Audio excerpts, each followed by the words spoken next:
What up, Cavs Nation? I'm your host, Ethan Sands, and I'm back with another episode of the Wine and Gold Talk podcast. And joining me today, none other than Chris Fedor, cleveland.com Cavs beat reporter. And we are coming to you after the Cavs' first preseason win against an NBA opponent since 2022. Chris, obviously, we understand that the Cavs dismantled the Detroit Pistons 118-100.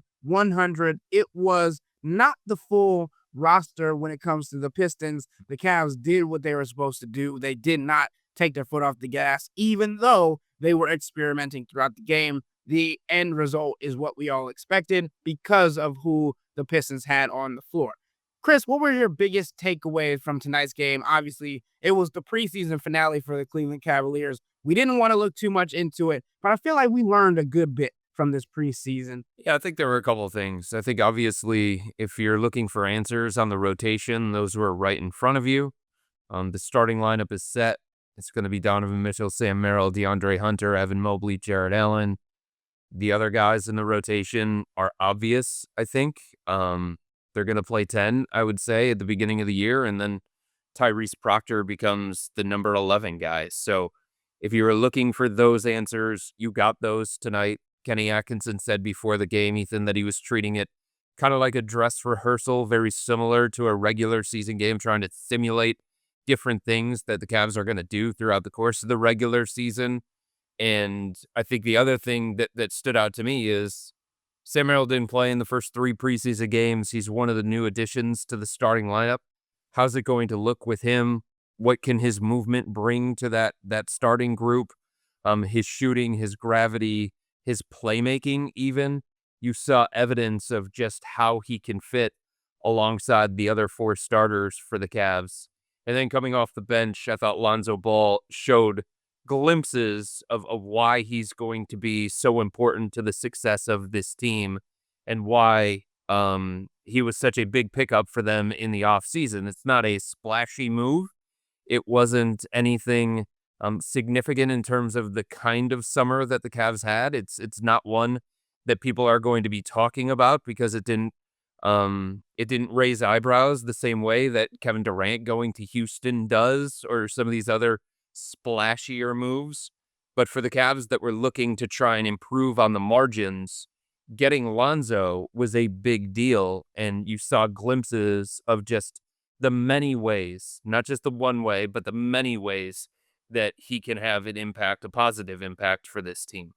Yeah, so let's start there, Chris. Lonzo Ball, obviously, the acquisition was a big move for the Cleveland Cavaliers when it comes to removing someone who had been with the team for 5 years in Isaac Okoro, who was drafted by the organization. That was an organizationally based big move, even though, as you mentioned, it wasn't a splashy move when it comes to the NBA. But Lonzo, tonight, I feel like it was clear-cut the best performance he's had with the Cleveland Cavaliers when it comes to a preseason showing. And it was because of his passing, right? And obviously the defensive acumen was there as well. But some of the passes that he was making were simply very hard, very difficult to make. And Kenny Atkinson even referenced them after the game, saying that he is one of the few players that can make some of the passes that were made tonight. And I think the transition game, when we talk about Lonzo Ball, is perfect for the fit in the scheme that the Cavs have set in place, because there will be times where the receiver of a pass doesn't even know it's coming to him until it hits him in the hands or hit him in his chest, because Lonzo is just using his IQ and predictability to know where the opposition is going to be at and where his teammates should be on the floor as well. And I think that the passing portion of it is going to be super helpful. But Chris, we also mentioned in an earlier episode after the first preseason game that he looked a little slow when it came to how he was moving. Today, it didn't necessarily seem like he was moving at 100% speed, but it felt like he had more of a flow state when he was going into the offensive sets. He had a more fluidness to him when it comes to the defensive end of the floor as well. Do you agree with that, or do you think he was still a little choppy? Well, here's the thing, and I've been thinking about this since the preseason opener and just asking myself, how much does it matter? And what kind of speed, quickness do we expect to see from Lonzo throughout the course of this regular season? I think on one hand, yeah, he's still kind of getting his legs underneath him. I still think he's getting into game shape. I think he's trying to manage the regular season as best as he can, and the Cavs are going to manage the regular season as best as they can from a Lonzo perspective. The other thing is, I don't know, it's going to matter in certain matchups, obviously. But when you have a guy who thinks the game so well, who is steps ahead of the defense from a mental standpoint, and who sees things before they can happen, that can make up for maybe a little lost athleticism. That can make up for maybe a little lost quickness. He's never going to be a guy at this stage of his career with all the injuries that he's had. I don't think he's ever going to be a guy that's going to blow by guys off the dribble, but can he be crafty when it comes to that? Ty Jerome, same way. If you think about him last year, it was his craftiness, it was his shiftiness, it was that slow down step that he had, catching opponents off guard. You just have to find a way to win. You have to find a way to be successful. And for Lonzo, if he doesn't have that premier athleticism anymore, and it doesn't look like he does, and if he does look a little bit slower than some of these teams and some of these players that the Cavs are going to go against, then how do you still have success? For him, it's with his mind. It's with his basketball IQ. It's being able to see things that the defense is trying to take away from him or take away from the team and counter those things. It's being able to make passes that very few players in the NBA even think about making. Not that they can make them or can't make them, but even attempt to make or think about. He had a couple of those where you just understood his feel for the game, and that's something that can certainly separate him. And Donovan Mitchell, Ethan, I think he said it really, really well. I think he talked about Lonzo in the post game, and he was saying, "Hey, this is a guy who not only does he impact winning, but he just makes things easier on his teammates." And Lonzo, it felt like, was making things easier for Dean Wade when he was out there. It felt like Lonzo was making things easier for Evan Mobley when he was out there and all the other guys that he was sharing the floor with. And that's, if you have those kinds of expectations of Lonzo, then I think you're going to be really, really happy. If you're somebody who expects him to be this athletic marvel, really, really fast, create a whole bunch of separation and stuff, you're probably going to be disappointed. But I think the Cavs have a full picture of who Lonzo is at this stage of his career and how he blends into the fabric of this team and how he can help this basketball team. And they're going to continue to try and tap into those things over and over and over again.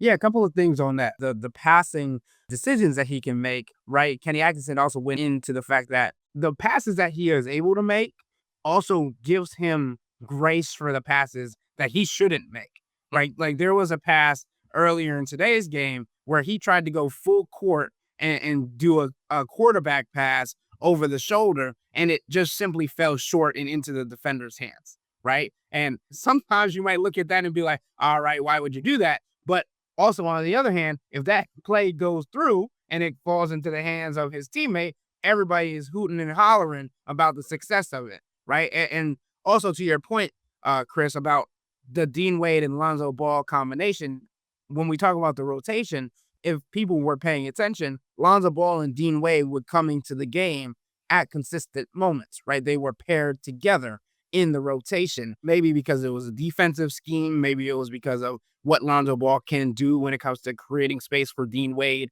and getting him wide open looks, which we know he's more comfortable taking. That's something we'll get into later, but also just what Lonzo Ball can do for others as Donovan, as you mentioned. I think it's super important when it comes to this team, and also just also thinking about the pace of things and what J.B. Bickerstaff, who was in the building tonight, kind of pushed on the Cavs, was getting the ball off the floor by using their feet. I know that there were times, obviously before injuries, where Lonzo Ball had the super athleticism and was driving by people and all these other things. But when I think of the pace that Lonzo Ball always had in his career, it wasn't necessarily just running by people in the fast break in transition. It was more so, oh yeah, he's going to get the ball ahead and he's not going to have it in his hands for too long. It's like an effective quarterback, right? You have 3 seconds to get rid of the ball. If you get rid of it in less than 2, it's even better. So I do think there's so many different things when it comes to the schematic improvements that Lonzo Ball is going to be able to bring to this Cavs team. And I'm excited to see it and see what this next chapter of him is going to mean for him, because obviously this is also kind of a comeback season for him from all the injuries that he's dealt with over the last years. And I hear from him after talking to him, the magic number for him is 60 and trying to get the 60 games played this year. I mean, you brought up the rotation and the lineups and the substitution patterns and all that kind of stuff. And look, some of this stuff still needs to play itself out, Ethan. And Kenny's going to continue to experiment, and he was playing around with lineups and combinations throughout the course of this preseason game. He was going super big with some of them. He was sliding guys into positions where they're probably not fully accustomed to, but he just kind of wanted to see what works, what doesn't work. And obviously, you're not going to have every answer that you want to have going into the regular season because you played 4 exhibitions. But I do think the Lonzo Dean thing, when they go into the game together, I do think that's purposeful. I don't think you have to go too overboard with it, but it's clear that the Donovan Mitchell, Evan Mobley minutes are going to be split at the beginning of the year. More split, certainly, than what they were last year. Last year, the Cavs went into a plan. It was purposeful. They wanted to keep Donovan and Evan together as much as they possibly could. And if you look at the minutes that Donovan played last year and the minutes that Evan Mobley played last year, how many they played with each other was a significant number. And they wanted Donovan to empower Evan. They wanted to get Donovan on the court with Evan so that it gave Evan more space and vice versa and all that kind of stuff. But when you don't have Darius Garland at the beginning of the year and you don't have Max Strus, 2 guys that were going to be in the starting lineup for the Cavs, it changes the way that you can do things with lineups and combinations. And so instead of keeping the 2 high usage players, Donovan and Evan, on the floor at all times, you're going to have to stagger them. And the minutes that Donovan's not going to be out there, primarily Evan is going to be. Because you want somebody that the offense can run through. You want somebody that can be such a big focal point, a high usage guy. And I think the minutes without Donovan are going to give Evan a little bit more freedom to explore different facets of his offensive game. You might have minutes where Donovan's on the bench and DeAndre Hunter is in the game alongside Evan Mobley, and they kind of share the offensive responsibility. But, I mean, I think it's purposeful bringing in Lonzo and Dean together because it seems like that's the point where Donovan's going to get his first quarter break and Jarrett Allen's going to go to the bench as well, so that you stagger Jarrett and Evan, and you stagger Donovan and Evan. And Lonzo's going to replace Donovan and take some of those ball handling responsibilities.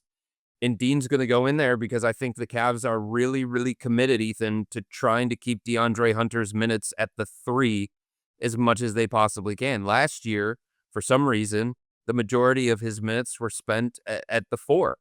And I think one of the things that the Cavs noticed in doing a lot of research and looking back on last year is that those weren't as successful for the Cavs. Those weren't as successful for DeAndre. He was such a team player. He was coming into a new environment.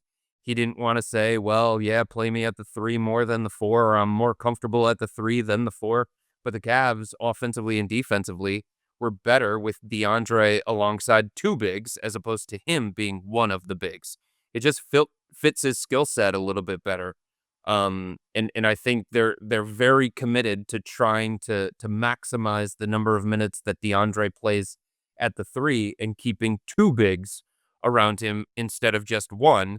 And that second big, for all intents and purposes, is going to be Dean Wade. Evan Mobley is going to be the backup 5, and then Dean Wade's going to come in and he's going to be the backup 4 in those lineups. So I do think that's something that the Cavs are going to continue to dig into. But it is notable, I think, throughout the course of training camp and throughout the course of the preseason. At the beginning of the year, while the Cavs do not have Darius Garland, the minutes without Donovan Mitchell are going to belong primarily to Evan Mobley. And then when it's time for Donovan to come back in, then Evan's probably going to go to the bench. And most of the time that those two guys at the beginning of the season share the floor is, at the start of quarters, at the start of the second half, and then to finish games and stuff like that. Yeah, and just a quick anecdote on our conversations in the locker room with DeAndre about obviously checking in on him because he did not play in the second half because of a knee-to-knee collision that resulted in a right knee contusion that had him sidelined for the remainder of the second half. He did not even come out of the locker room. I didn't see him on the bench for the second half. He said he's fine. He said he's going to be able to go in the season opener in New York a week from tomorrow.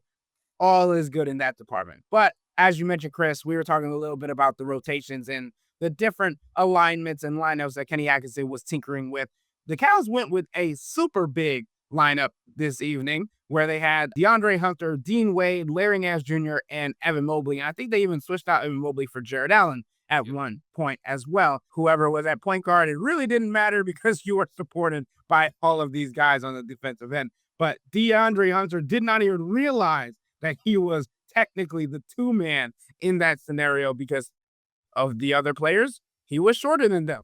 So I just thought it was a simple but also funny little moment with DeAndre because I asked him the question and he didn't even realize it. But some things happen quicker than you can process them. I think the thing that stands out to me, Ethan, is when the Cavs are going to be playing the first part of the regular season without Darius, they're going to be able to do some of these kinds of things.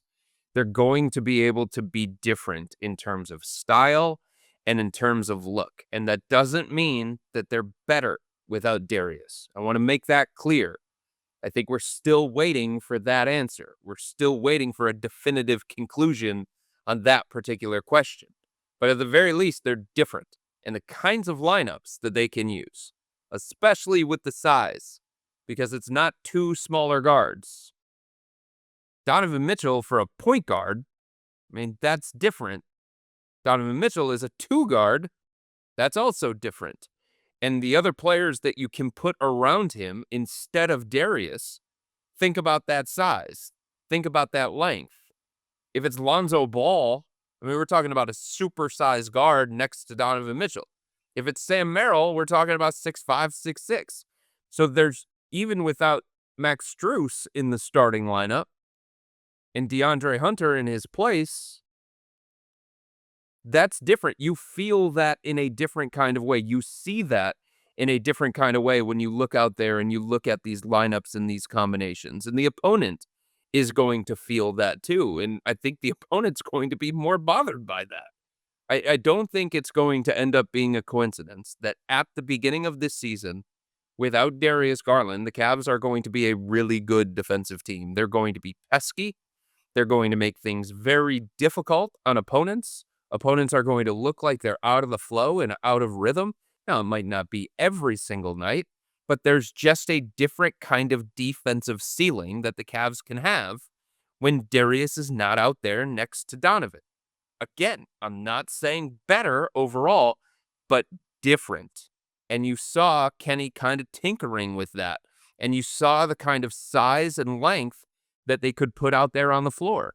It's going to make things more difficult for these opponents. It's going to allow the Cavs to do different things at both ends of the floor that they really can't do when they're almost beholden to a certain kind of look and a certain kind of lineup setup. And a big portion of that, Chris, is because of Dean Wade and his flexibility and what he can do and can play, especially on the defensive end, right? It's at 6'9.5", 6'10", you can put him at the 3, 4, or even the 5, as we've seen last year. Obviously, the Cavs went and got more front court depth to also help Dean Wade not have to go through the situations where he has to play the 5-man as much as he did last season. I think to further that point, Ethan, if you just look at the Cavs roster as a whole, and I'm looking at it right now, I would say that there are only 2 one-position players on this roster. Maybe 3. Jared Allen's a one-position player. He's not playing power forward. He's not doing anything but playing center, and that's fine. He's got a skill set. It's his skill set. It translates to winning. It makes the Cavs a very good basketball team. Darius Garland's a one-position player to me. And then Thomas Bryant is probably a one-position player. I can't see him playing 4 or anything along those lines. That would be tough. Is he going to play 4 next to Evan Mobley as a 5? If he's playing next to Larry Nance Jr., he's not the 4, and he's the 5. So you only have like 3, to me, you only have 3 one-position players, and it just gives you it gives you more lineup flexibility, and it allows Kenny Atkinson to be a little bit more creative when one of those guys is pulled out of the mix, and that being Darius. Just to go back to what I was saying about Dean, I think while there are multiple players who can play multiple positions, especially defensively, I think he's one of the most versatile when it comes to what Kenny Atkinson feels comfortable putting him in different positions because of not only his height and his size, but also his ability to move his feet as quick as some guards. And there are conversations throughout the Cavs organization where they are confident with, depending on the point guard, say it's Cade Cunningham, Dean Wade could technically guard 1 through 5 in that scenario, right? But I think the biggest thing that we've always known about Dean Wade is the offensive end. How is that going to translate? How are you going to make an impact to the point where we can justify you being on the court and being a continuous and consistent factor on the defensive end if you're not producing on the offensive end? And I think tonight we saw a glimpse of what he needs to do on a consistent basis, right? Whether or not that's taking the open shots, because those are curated and directed by Lonzo Ball. Thank you very much, Lonzo, for setting those up. Or you now get into a situation where players are closing out on you, you pump fake, you get to the lane, and then you create for somebody else if necessary. Or, as Donovan Mitchell said, the one thing he was frustrated with him was on a transition play where you get the ball, you're by one-on-one with somebody that's not even your size, and you don't take the layup, right? You need to take those opportunities because, 1, it fuels confidence, and 2, that's an open bucket. And the Cavs in this season, especially on the offensive end, cannot afford to give up or not convert on easy chance points. And the one thing with Dean Wade that we continuously talked about is confidence. And Kenny Atkinson was pretty blunt when I asked him about it today, saying that there's no hesitation with him anymore. And that's not a want, it's a necessity. They need him to do that. They can't ask him to do it on any given night. When he's on the floor, it has to translate to that because if, as I was mentioning, if you can't produce on the offensive end, it's hard to justify, especially with the lack of offensive production that they have already without Darius Garland and Max Strus in the lineups on a regular basis to start the season. I think in a lot of cases, Ethan, Dean Wade feels like the forgotten man in this rotation. But if the preseason has shown anything, if training camp has shown anything, it's that he's going to have a pretty important role, and he's going to be a fixture of the every night rotation. So forget the offseason trade rumors, forget flashing forward to February and whether or not the Cavs are going to consider, offers for Dean if they feel like they're not going to be able to bring him back following this season in free agency. Are they going to try and maximize his value and get an asset or two or whatever? Forget all those conversations because we're about to start the regular season, and Dean Wade is guy number 7 or 8 in this rotation. That's a pretty important role. He's probably, if he continues to be confident, if he continues to be something close to a plus on the offensive end, we all know what he brings defensively. We all know what he brings from a versatility standpoint on the defensive end of the floor. We all know what he brings from a rebounding perspective. The team is a better defensive rebounding team when Dean's out there. He does a lot of little things that contribute to winning basketball. So forget all that stuff that we had the conversations about this offseason and his importance. It has shown throughout camp and throughout the preseason that he is going to have a consistent, important role in this every night rotation. And Kenny Atkinson is going to put his trust and his belief and his faith in Dean to be a multi-positional player, to be a two-way impact player, and to give consistency, stability, and steadiness for about 20 to 24 minutes a night. That's what they're going to ask of him. on a nightly basis, especially when Max Strus continues to recover from his offseason foot issue. So it's going to be up to Dean, to continue to stay confident, to continue to take the shots when they are there, to continue to be something close to a plus offensive player that can complement the impact that he can make on the defensive end of the floor. And if he does that, then all of those questions about his value to this team and whether he's going to get traded in February, all that stuff will take care of itself. And Chris, I do want to make one point, because while we did have these conversations about Dean Wade potentially being traded, because those were rumors that were out there that needed to be talked about, we were also one of the only podcasts having the discussion of, should Dean Wade be the starting small forward if the Cavs decide that DeAndre Hunter is best suited to come off the bench? Well, that's because I'm on the podcast, and I've been talking positively about Dean Wade for 3 years now. The mayor of Dean Wade Island, for sure. Right. I do think it's so important what Dean Wade brings to this team, but I also know that we've talked so much about how the entire organization, the entire team has tried to empower Evan Mobley.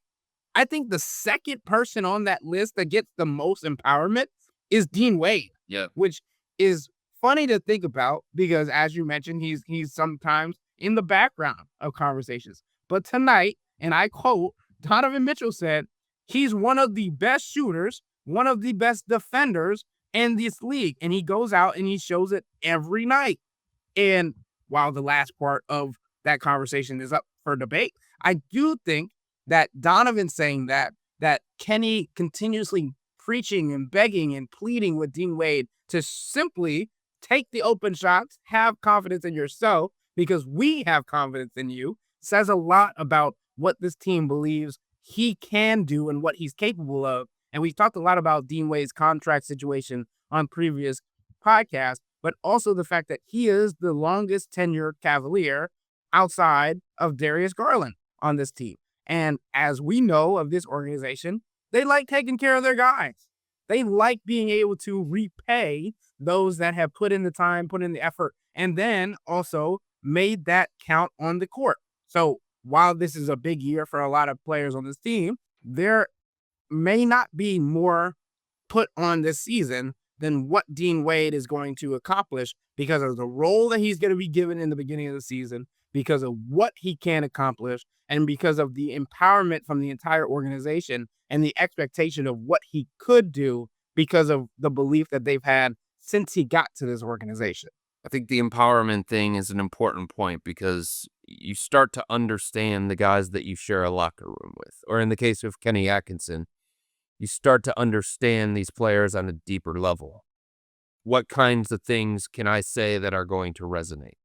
How do I get through to these guys? And what Donovan Mitchell needs from Kenny Atkinson is very different than what Craig Porter Jr. needs from Kenny Atkinson or Dean Wade needs from Kenny Atkinson. And I think it's become clear over the last couple of years that players inside that locker room and coaches believe that Dean needs to be pumped up, that Dean needs to be told and reaffirmed of his place inside this organization. And his confidence can waver. We have seen that over and over and over again. And I think the Cavs understand, the best way to get the best out of Dean is to continue to reinforce how much we believe in him and how much we have confidence in him. And if we continue to express that to him, maybe he'll start to believe it himself. Because I think sometimes there's evidence of Dean doubting that. Doubting his place within the organization, doubting his importance on this team, doubting the kind of role that he has for this team. Sometimes, Ethan, he even downplays his own role. He even downplays his own importance. So I think the Cavs are saying, hey, we believe in you. We trust you. You are important to our success. You need to start to believe that too. You can't stop believing that. And I don't think it's by accident that Donovan has said over and over and over again, the one thing that I tell him every single day when he's in the gym by himself You are the best shooter in the NBA. Dean's not. Everybody with a brain knows that he's not. He's not Stephen Curry, okay? But Donovan wants him to think like that.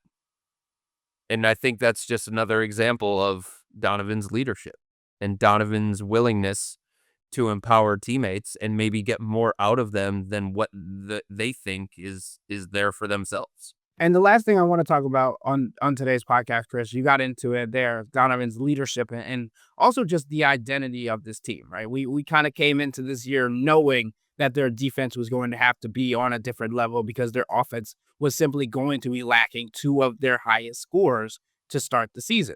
So their defense was going to have to take a step up. And obviously, after the Indiana Pacers series, the expectation for that was already going to be there.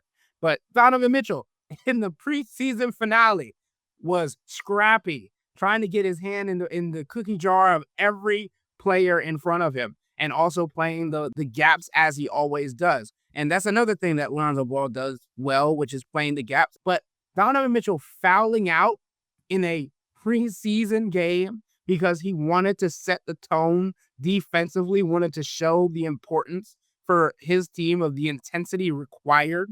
And obviously, Kenny Atkinson admitted some of those fouls could have been taken back because you don't want to foul out, especially if you're the best player on the court. But it was the leadership mentality. It was the why of doing it. And also, I think for Donovan Mitchell, I think he's trying to ramp up himself to realize that, okay, of course, I can get a bucket whenever I need to, but I also have to bring it every night on the defensive end because my team is going to need that from me. And as Kenny Atkinson has mentioned, they're still looking for a ball stopper guard. They're still looking for somebody who can be a stopper defensively. And sure, Donovan Mitchell thinks he can do everything on the basketball court. Maybe he wants to take that upon himself. Probably not, but we know how Donovan thinks. And if he can set the precedent for somebody else to step up and do that role, that's the way he leads. That's the way he would want it to go. Well, there's also another layer to this that we can't ignore. Donovan Mitchell plays defense and he takes risks on defense like a guy who has Jared Allen and Evan Mobley to protect him. And it helps him. It allows him to play defense a different kind of way. It allows him to be physical. It allows him to take chances. It allows him to gamble into the passing lanes. If he didn't have Jared and Evan to protect him or erase those mistakes, then he probably goes about defense a different kind of way, and the Cavs as a whole go about defense a different kind of way. That shows the impact of Evan Mobley that may not show up in the stat sheet. That shows the impact of Jared Allen that may not show up in the stat sheet. And the same goes for Lonzo Ball. If Lonzo's going to be out there and he's going to be sharing the floor with Evan Mobley, that allows him to take more risk. That allows him to gamble more. That allows him to try and get out in those passing lanes. What a benefit for somebody like Lonzo to be able to do that. What a benefit for somebody like Donovan to be able to do that. Sam Merrill even to be able to do that. I would hesitate a little bit in terms of giving Donovan the toughest assignment of the perimeter guys that the Cavs are playing against because, man, he's going to have so much responsibility, and that's just going to wear him down mentally and physically, and I just don't think the Cavs need to do that. The way that they're made on the defensive end of the floor, the personnel that they have on the defensive end of the floor, give it to Sam Merrill and see if he can handle it. Give it to DeAndre Hunter and see if he can handle it. That responsibility, Donovan may want it at times. Donovan may want the challenge at times, but the Cavs have the luxury to not do that, given their other personnel. And the other thing that I would say is, I don't want to belabor this point, but the numbers are the numbers, and there's enough evidence that points to it. The ceiling for the Cavs as a defensive team, you were talking about what's their identity going to be. Look, they had a 140 offensive rating in the first quarter against Detroit, and Kenny Atkinson after the game said the offense was clunky. Okay, I think that just shows you where the standards are of this offense. And when you set records for greatness on the offensive end of the floor and you're talked about as one of the best offenses in NBA history, offense is going to be a big part of what you do. And the expectations are going to be high and the standards going to be high for the offense as well. But the capability that they have on defense is just different without Darius Garland playing 36 minutes. The numbers say that. If you look at the Cavs in the minutes with Darius Garland on the floor last year, they had a defensive rating of 113. With him off the floor, they had a defensive rating of 107. So I think, yes, their offense is going to be a big part of their identity. It's one of the best offenses in the NBA. The GM survey that just came out, where a bunch of executives around the NBA, they were all asked who has the best offense in the league, who runs the best offense in the league. And there was Kenny Atkinson's offense. It's player-friendly. It's movement-based. There's random cutting. It's very, very difficult for an opponent to deal with. So I do think that, when you think of the Cavs and who they are, the first thing that you're going to think about is offense. Up-tempo offense, three-point heavy offense, cut heavy offense, and all that different stuff. But the Cavs themselves, they want to get back to being an elite, top-tier defensive team. Top 10 is one thing, but they're looking at top 5, top 3. Can we become top 5? Can we become top 3? How do we get there? And I think the ceiling of what they can be as a defensive team, I think it's different without Darius Garland being a high-minute player, without Darius Garland being available at the beginning of the season. So I think it doesn't have to just be training camp fodder this year. It doesn't just have to be an organizational talking point. I think defense absolutely can be a big part of their identity, and I don't see any reason why, at the beginning of the year, with the personnel that they have, Evan Mobley, the reigning defensive player of the year, Jared Allen, one of the best rim-protecting centers in the NBA, and the size and the length that they can put on the court and the peskiness that they can put on the court, I don't see any reason why they can't be a top 5 offense and a top 5 defense. And generally, Chris, that leads to a team that's actually in championship contention. And that's exactly where the Cavs want to be. So the last point that you made about Donovan Mitchell and obviously wanting to be a defense and offense player, but offense first, obviously, because of the responsibilities that he has. My takeaway from this preseason is, well, Kenny Atkinson continuously asks for someone to step up defensively to take on those tasks, to take on the defensive responsibilities that are left to guard some of the better players on the offensive end, right? Well, you look at the players that are willingly guarding the entire length of the court. Craig Porter Jr., Jalen Tyson. You mentioned Sam Merrill, right? The opportunity for them to get on the court and earn real minutes lies in their creatability on the offensive end and what they're able to do with the ball in their hands, and also screening and getting off the ball and all these other things. But mainly, how pesky can you be on the defensive end? What impact can you make on that side of the floor to help create more opportunities offensively, right? And Jalen Tyson is probably at the top of my list when it comes to the quote-unquote replacement for Isaac Okoro when it comes to a defensive stopper. Not necessarily doing it for the entire game, but getting put in for stints to take on that challenge, depending on the night, depending on who's in front of him. Because at 6'6", a little bit burlier than Max Strus, a little bit bigger, a little bit stronger, a little bit more desired to go do those tasks. I think he's a guy, Jalen Tyson, that can make an impact on that side of the floor. And Craig Porter Jr. is another guy that wants it, but his size limits him in that capacity as well. But I think if he's handsy enough, that'll be a problem for opposing offenses as well. You guys sort of wonder here, Ethan, about the role of Craig Porter Jr. and just how consistent it's going to be and how much it will be there when the team gets closer to full strength. And that's probably a conversation for a different day. But as the preseason went on, he looked more like guy 10 in the rotation than certainly guy 7. Now it's going to help him at the beginning of the year because Lonzo's only going to play about 20 minutes, and it feels like maybe it's going to be 10 minutes in the first half and 10 minutes in the second half, however Kenny wants to do that. And then the leftover backup point guard minutes are probably going to go the way of Craig, or second night of a back-to-back, Lonzo's not out there, or Lonzo's in foul trouble, Donovan's in foul trouble, whatever the case may be. I just wonder, as this preseason was playing out, to myself, I was just wondering, how expansive is this role that Craig Porter Jr. is going to have?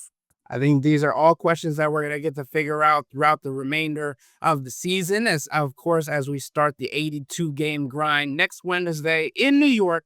And obviously, we didn't even get into Tyrese Proctor and what his role is going to be. But we'll save that for a different podcast, because that kid, according to Kenny Atkinson and Donovan Mitchell, has an it factor that is still looking to be developed.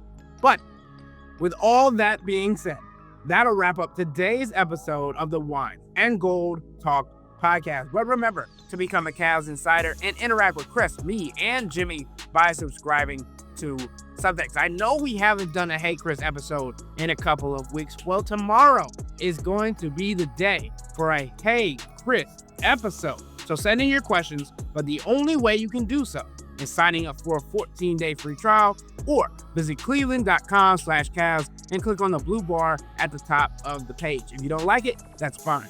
All you have to do is text the word STOP. It's easy, but we can tell you that the people who sign up stick around, because this is the best way to get insider coverage on the Cavs from me, Chris, and Jimmy. This isn't just our podcast, it's your podcast. And the only way to have your voice heard is through Subtext. Y'all been safe.